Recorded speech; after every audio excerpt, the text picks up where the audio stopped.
जो दुनिया में सुनाई दे उसे कहते हैं खामोशी, और जो आंखों में दिखाई दे उसे तूफान कहते हैं। हम अपनी जान के दुश्मन को अपनी जान कहते हैं। हम अपने जान के दुश्मन को अपनी जान कहते हैं। मोहब्बत की इसी मिट्टी को हिंदुस्तान कहते हैं। नमस्कार, मैं साइल्यानंद राव पठाड़े आज आप सभी के समक्ष देश प्रेम और राष्ट्र निर्माण पर अपने विचार प्रस्तुत करने हेतु उपस्थित हूँ। आजादी का असली मतलब वही समझ सकता है जिसने कभी गुलामी की हो, और हम सौभाग्यशाली है कि हमने स्वतंत्र भारत में जन्म लिया है। प्राचीन, मध्यकालीन और वर्तमान भारत के उदाहरणों से स्पष्ट करना चाहूंगी कि जब हम फिरंगियों के फेरे में फंस गए थे तो रंग दे बसंती चोला की एक आवाज से टोले के टोले उमड़ाते थे, और उनके वंदे मातरम के नारों से खून में आने वाला 5-5 डिग्री का तूफान अंग्रेजी शासकों के जड़ों में तूफान ला देता था। लोग मर जाते थे, मिट जाते थे, फांसी चढ़ जाते थे, तो वो भी अपनी देशभक्ति साबित कर रहे होते थे, क्योंकि ये उस दौर के देशभक्ति की कसौटी थी। उसके बाद 62, 65 और 71 के युद्धों में अपना सुहाग गवा देने वाली औरतें जब घर के हालात ये हो जाया करते थे कि प्यार भी भरपूर गया, मांग का सिंदूर गया, नन्हे नौने हालों की लंगोटियां चली गई, छोटी छोटी बेटियों की चोटियां चली गई, बाप की कमाई गई, भाई की पढ़ाई गई, एक ऐसा विस्फोट हुआ पता ही चला नहीं, पूरे जिस्म की बोटियां हो गई। लेकिन आपके लिए तो एक आदमी मरा है साहब, लेकिन मेरे घर की तो रोटियां ही चली गई। ये वाले हालात पैदा होने के बावजूद एक माँ अपने बेटे को सरहद पर दुश्मन की धज्जियां उड़ाने के लिए भेजती और उसे पत्र लिखकर कहती कि अम्मी ने पत्र लिखा है बड़े ही चाव से, अम्मी ने पत्र लिखा है बड़े ही चाव से, पुत्र मेरे ना घबरा जाना, 1 इंच भी पीछे ना हटना, चाहे इंच इंच कट जाना, चाहे इंच इंच कट जाना। इस तरह से पूरा परिवार अपनी देशभक्ति साबित कर रहा होता था। तब देश बलिदान मांग रहा होता था, तब देश लड़ जाने को कहता था, तब देश मर जाने को, मिट जाने को, फांसी चढ़ जाने को कहता था। किंतु आज देश मर जाने को नहीं कहता, आज देश लड़ जाने को, मिट जाने को, फांसी चढ़ जाने को नहीं कहता, बल्कि मेरे विचारों में है जो आदमी अपना काम पूरी लगन, पूरी मेहनत और पूरी ईमानदारी से करेगा ना, वही सच्चा देश प्रेमी और वही सच्चा राष्ट्रभक्त होगा। मैं नहीं मानती कि फेसबुक और व्हाट्सएप की डीपी को 3 रंग में रंगना ही देशभक्ति है, और अगर आप कहोगे साल के 2 दिन हाथ में तिरंगा लेना देशभक्ति है, तो मैं पूछना चाहूंगी, फुटपाथ पर रहने वाला वो बच्चा ट्रैफिक की छांव में नंगे पांव में जब तिरंगा बेच रहा होता है, तो क्या आप उसे उसकी देशभक्ति कहोगे? नहीं, ये उसकी देशभक्ति नहीं, बल्कि उसके पेट के भूख की शक्ति है जो उसे ऐसा करने पर मजबूर कर रही है। क्योंकि न मस्जिद को जानते हैं, न शिवालों को जानते हैं, न मस्जिद को जानते हैं, न शिवालों को जानते हैं, जो भूखे पेट होते हैं ना, वो सिर्फ भोजन के निवालों को जानते हैं। अपना देश, अपने समाज, अपने राष्ट्र के लिए समर्पण का भाव है देशभक्ति, और हर एक देशद्रोही के जीवन में आने वाला तूफान है हमारी देशभक्ति, ताकि हर देशद्रोही ये समझ सके कि अगर तू परिंदा है तो ये आसमां तेरा है, अगर तू परिंदा है तो ये आसमां तेरा है, अगर तू दरिंदा है तो ये शमशान तेरा है। भाईचारे से रहना है तो रह इस जमीन पर, वरना ये कब्र भी तेरी और ये कब्रिस्तान भी तेरा है। लेकिन एक देशद्रोही से ज्यादा एक देशभक्ति तब बहाओ जब कोई बेटा अपने बूढ़े माँ बाप को वृद्धाश्रम की चौखट पर छोड़ाए।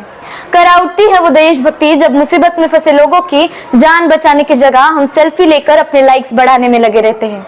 वो युवा जिसके ऊपर जिम्मेदारी है अपने देश, अपने समाज, अपने राष्ट्र की आशाओं को बांधे रखने की, वही युवा अपने कोमल उंगलियों के घर्षण मात्र से भावनाओं की इमोजी भेज रहा है। 4 बोतल वोदका, काम मेरा रोज का ने भारत का भविष्य तबाह कर रखा है। और हम एक ऐसे समाज में जी रहे हैं जहाँ पत्थर की मूर्त को लगाए जाते हैं 56 भोग, और भूखे नंगे तड़पते सो जाते हैं लोग, भूखे नंगे तड़पते सो जाते हैं लोग। मजदूर को मजदूर समझिए, मजबूर नहीं। गरीब को काम दीजिए, दान नहीं। और अगर दान देने के इच्छुक है तो जीते जी रक्तदान दीजिए, और मरने के बाद अंगदान देकर मरते हुए को जीवन दान दीजिए। यही सच्ची देशभक्ति और यही सच्चा राष्ट्र प्रेम है। न सरकार मेरी है, न रब मेरा है, न सरकार मेरी है, न रब मेरा है, और ना ही ये बड़ा सा नाम मेरा है। बस इस बात का गुरूर है कि मैं इस भारत की हूँ और ये भारत मेरा है। परंतु एक वैचारिक बीमारी मुझे अपने समाज में नजर आती है। कहा जाता है हम दुनिया के सबसे बड़े लोकतंत्र है, जहाँ हिंदू पैदा होते हैं, मुसलमान पैदा होते हैं, सिख, क्रिश्चियन और ईसाई भी पैदा होते हैं, किंतु बदकिस्मती से अब इंसान में पैदा नहीं होते। और मेरे विचारों में है, ना हिंदू की जरूरत है, ना मुसलमान की जरूरत है, ना हिंदू की जरूरत है, ना मुसलमान की जरूरत है। राष्ट्र निर्माण के लिए केवल और केवल अच्छे इंसान की जरूरत है। जरा सोचिए, ये पेड़ पौधे और शाखाएं भी परेशान हो जाए अगर परिंदे भी हिंदू और मुसलमान हो जाए। एक शैक्षणिक बीमारी भी मुझे अपने समाज में नजर आती है, और बड़े ही आश्चर्य की बात है, जिस देश ने दुनिया को तक्षशिला और नालंदा देकर विश्वविद्यालय की बुनियाद खड़ी की, आज दुनिया के 100 सर्वश्रेष्ठ विश्वविद्यालय में हमारा एक विश्वविद्यालय भी खड़ा नहीं हो पाता। जहां एक ओर हमारे पास IIT, IIM और NIT जैसी बड़ी बड़ी शिक्षण संस्थाएं हैं, वहीं दूसरी ओर देश के गरीबों को बेरोजगारी की जमात में खड़ा कर उनके हाथ में सर्व शिक्षा अभियान का ढिंढोरा पकड़ाया जाता है।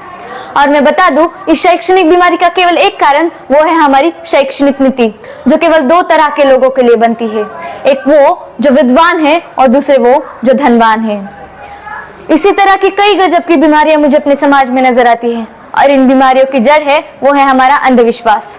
जब तक हमारे देश का युवा अपनी सफलता के लिए मंदिरों में जा जाकर नारियल फोड़ फोड़ कर भगवान को रिश्वत लगाता रहेगा, हमारे देश का वो शिक्षित वर्ग ही बिल्ली के रास्ता काटने पर खड़ा हो जाएगा, अपने धर्म अपनी जाति को ऊंचा मानकर दूसरों के धर्म की अवहेलना करता रहेगा, तब तक ना तो हमारे देश से अंधविश्वास खत्म होगा और ना ही हमारा राष्ट्र निर्माण संभव होगा। हमारी संस्कृति, हमारी सभ्यता को दुनिया ने शीश नवाया है, तो क्यों आस्था के नाम पर हमने अंधविश्वास को पाला है? और मेरे विचारों में है, हमारा राष्ट्र निर्माण तभी संभव होगा जब हमारे देश के महिलाओं की पूजा नहीं बल्कि उनकी इज्जत की जाएगी। हमारा राष्ट्र निर्माण तभी संभव होगा जब हम अपनी जाति, अपने धर्म का रक्षण नहीं बल्कि सामाजिक शक्तिकरण करेंगे।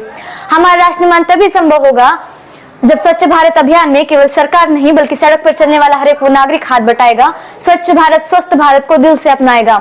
हमारा राष्ट्र निर्माण तभी संभव होगा जब पिज्जा डिलीवरी की तरह हमारी एम्बुलेंस भी 30 मिनट्स की गारंटी देगी। और हमारा असल मायने में हमारा राष्ट्र निर्माण तभी संभव होगा जब एक गरीब बच्चा मध्याह्न भोजन के लिए नहीं बल्कि ज्ञान के अर्जन के लिए सरकारी स्कूल की चौखट पर कदम रखेगा। और हमारा राष्ट्र निर्माण तब तक संभव नहीं होगा जब तक एक नागरिक नैतिक रूप से सटीक, चारित्रिक बहस, मानसिक रूप से दिव्यांग, धार्मिक रूप से अंधा नहीं हो जाता, तब तक हमारा राष्ट्र निर्माण संभव नहीं होगा। बड़ी बड़ी बातें नहीं बल्कि छोटी छोटी कोशिशें करनी होगी। और मैं सैल्यूट करना चाहूंगी सरहद पर खड़े उस जवान को, हमारे देश की पुलिस, प्रशासक, किसान और हर एक उस नागरिक को जो अपना काम पूरी लगन, पूरी मेहनत और पूरी ईमानदारी से कर रहा है, जिनके बिना राष्ट्र निर्माण की कल्पना करना भी असंभव सा लगता है। और आज इस मंच पर पूरे जिम्मेदारी के साथ में भारत की बेटी ये कहती हूँ कि हमारा राष्ट्र निर्माण तभी संभव होगा जब आप, मैं और सभी मिलकर प्रयास करेंगे। अंत में बस यही कहना चाहूंगी, मेरा हिंदुस्तान महान था, महान है और महान रहेगा। मेरा हिंदुस्तान महान था, महान है और महान रहेगा। मेरा हिंदुस्तान महान था, महान है और महान रहेगा। होगा हौसला सबके दिलों में बुलंद, तो एक दिन पाकिस्तान भी जय हिंद कहेगा। पाकिस्तान ही क्यों, सारा जहां जय हिंद कहेगा। क्योंकि सारे जहां से अच्छा हिंदुस्तान हमारा, हम बुलबुले हैं इसकी, यह गुलिस्तान हमारा। Thank you. जय हिंद, जय महाराष्ट्र।